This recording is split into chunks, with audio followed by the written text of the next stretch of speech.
परिवहन विभाग से एक पत्र प्राप्त हुआ था इंडियन एसोसिएशन ऑफ स्कूल को, जिसमें राजकुमार सर हैं आईएएस सचिव परिवहन विभाग सदस्य सचिव बिहार सड़क सुरक्षा परिषद के। उन्होंने सभी जिला पदाधिकारी सह अध्यक्ष जिला सड़क सुरक्षा समिति बिहार के एक ऑर्डर पास किया है कि जितने जितने भी प्राइवेट स्कूल्स हैं या स्कूल्स के आसपास में जिन स्कूलों को सड़क सुरक्षा के अभियान में उनको उपलब्ध करवाया जा रहा है foot over bridge, zebra crossing, traffic signal lights, PUP, public underpass और व्हीकल अंडरपास के लिए उन्होंने एक विद्यालय के से अनुरोध किया था कि जितने भी स्कूल आस-पास में अपना चाहते हैं ट्रैफिक सिग्नल लाइट लगवाना या ज़ेब्रा क्रॉसिंग और फुट ओवर ब्रिज के लिए, तो उसके लिए उन्होंने एक पत्र जारी किया, जिसमें जिला पदाधिकारी मुज़फ़्फ़रपुर के आदेश से जिला जिला परिवहन पदाधिकारी ने इंडियन एसोसिएशन ऑफ स्कूल को पत्र लिखा था, जिसके आलोक में हम लोगों ने सारे स्कूल के डायरेक्टर्स और प्रिंसिपल का जो हमारा ग्रुप है,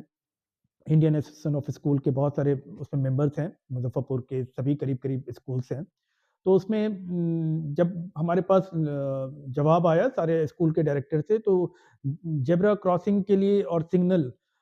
लाइट्स के लिए सबसे ज़्यादा इस पे आया कि और स्पीड ब्रेकर का that one is very very important for school. और उसमें हम लोगों ने देखा है कि ज़ेब्रा क्रॉसिंग के साथ-साथ ट्रैफिक सिग्नल लाइट पे बहुत लोगों ने फ़ोकस दिया, बहुत सारे स्कूलों ने फ़ोकस दिया। वो बहुत अच्छी बात है कि स्कूल के डायरेक्टर्स ने, प्रिंसिपल ने अपने स्कूल के सामने में इन सब चीज़ों का मांग रखा है और मुझे उम्मीद है कि जो पहल है सचिव परिवहन विभाग बिहार का, उसमें जिला पदाधिकारी ने बहुत जल्द में तुरंत में आदेश जारी किया, जिसको जिला परिवहन पदाधिकारी के द्वारा आदेश के आलोक में हम लोगों को भी पत्र भेजा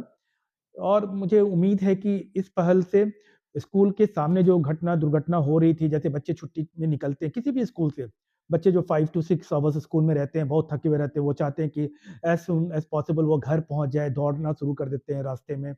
या फिर बहुत सारे के मदर-फादर आते हैं, तो वो तो अपने साथ ले जाते हैं, बट ये पॉसिबल नहीं है कि 100% बच्चों के मदर-फादर स्कूल से आकर ले जाए या पहुँचाएँ। तो बहुत सारे मदर-फादर वर्किंग होते हैं, तो उनके बच्चे जब स्कूल अकेले भी आते हैं, तो वो सुरक्षित रहें, यही हम लोग की भी उम्मीद होती है कि सरकार की तरफ से, डिस्ट्रिक्ट एडमिनिस्ट्रेशन की तरफ से बिल्कुल बच्चों को सुरक्षित घर पहुँचाने की ज़िम्मेवारी स्कूल प्रबंधन की होती है, उसी तरह से सरकार की भी होती है और ये सरकार की बहुत अच्छी पहल है। इसके लिए मैं बहुत धन्यवाद देता हूँ सचिव राजकुमार सर को भी। पूर्व में भी सचिव परिवहन विभाग राजकुमार सर तिरहुत डिवीज़न के कमिश्नर थे। इन्होंने यहाँ पे भी बहुत सारा काम किया और हमारे active district magistrate Subrato Sen sir भी बहुत एक्टिव हैं। तो मुझे उम्मीद है कि हमारे जिला के जितने भी स्कूल्स हैं, उसके सामने बहुत जल्दी देखने को मिलेगा हमारे पेरेंट्स को भी, बच्चों को भी और स्कूल के प्रबंधन को भी कि ज़ेब्रा क्रॉसिंग और सिग्नल लाइट्स वगैरह लग जाते हैं और साइन बोर्ड्स वगैरह प्रॉपर वे में लग जाते हैं और स्पीड ब्रेकर वगैरह भी लग जाते हैं। तो मुझे लगता है कि बहुत सारी जो घटना घट रही थी वो 90% 95% तो कम हो जाएगा और हमारे जो छोटे बच्चे हैं या कोई भी बच्चे हमारे स्कूल से, किसी भी स्कूल से बच्चे जो निकलते हैं, अपने घर तक सुरक्षित पहुँचे। ये उम्मीद करता हूँ कि जिला प्रशासन से भी, हमारे डिस्ट्रिक्ट मजिस्ट्रेट सर से भी कि एज़ सून एज़ पॉसिबल इस काम को आगे करवाएँ और वो इंडियन एसोसिएशन ऑफ स्कूल वैसे भी अगर कोई भी दिक्कत होती है, तो जिला पदाधिकारी महोदय से और सचिव महोदय से पटना में भी जाकर मिलेगा और मुझे लगता नहीं है कि इस पहल के बाद भी कभी मिलने का ज़रूरत पड़ेगा क्योंकि दोनों ऑफ़िसर बहुत ही एक्टिव हैं। डिस्ट्रिक्ट ट्रांसपोर्ट ऑफ़िसों भी बहुत एक्टिव होकर ये काम को देख रहे हैं। तो बहुत जल्दी खुशखबरी मिलेगी सारे स्कूल प्रबंधन को कि सबके स्कूल के सामने जिन्होंने दिया है और जिन्होंने नहीं भी दिया उनको भी हम लोग रिक्वेस्ट करेंगे कि वो लोग भी बच्चे का सुरक्षा को देखते हुए वो भी आवेदन दें।